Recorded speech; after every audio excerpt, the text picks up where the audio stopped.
Inaanalisa yung mga data na binibigay ng mga user para malaman niya kung ang mga ay may mga pagkakamali na nagagawa.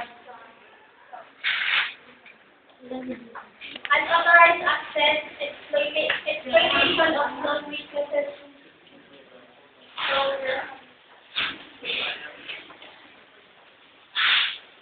Exploitation of those weaknesses in programs, denial of service, spoofing, and eavesdropping.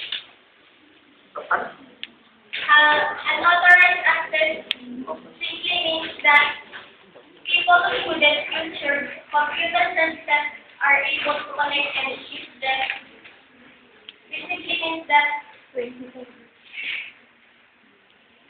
the various ways to avoid this attack, be carefully specifying who can gain access to these services.